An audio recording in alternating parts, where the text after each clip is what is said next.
high dietary fiber intake may prevent strokes. The belief that dietary fiber intake is protectively associated to some diseases was postulated 40 years ago, and then enormously fueled and kept alive by a great body of science since. Today, it is therefore generally believed that eating lots of fiber helps prevent obesity, diabetes, and cardiovascular diseases such as stroke. Strokes are the second most common cause of death worldwide. Moreover, stroke is a leading cause of disability, and so preventing strokes in the first place, what's called primary prevention, should therefore be a key public health priority. Based on all the best studies to date, fiber appears to significantly protect against the risk of stroke. Different strokes for different folks, perhaps depending on how much fiber they ate. Notably, increasing fiber just 7 grams a day was associated with a significant 7% reduction in stroke risk. 7 grams is easy, like a small serving of whole-grain pasta with tomato sauce and an apple. What's the mechanism? Well, fiber helps lower cholesterol and blood sugar levels. Or could just be that we'd be eating more vegetables, or less calories, or less meat and fat, or improving digestion, slimming us down, lowering our blood pressure and the amount of inflammation within our bodies. Does it really matter, though? As Dr. Burkett commented on the biblical passage that reads, "A man scatters his seed on the land, the seed sprouts and opens how he does not know." But he doesn't wait to find out. Had the farmer postponed his sowing until he understood seed germination, he would not have lasted very long. So yes, let's keep trying to figure out why fiber is protective.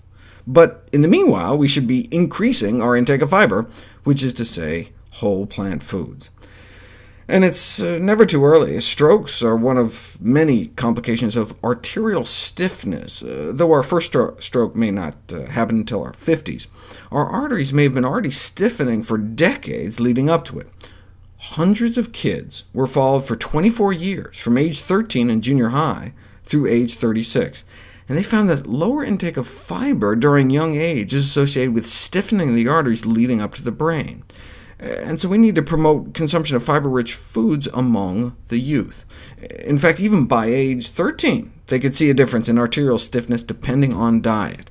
This emphasizes the view that increases in fiber intake should be pursued already, that young among young children.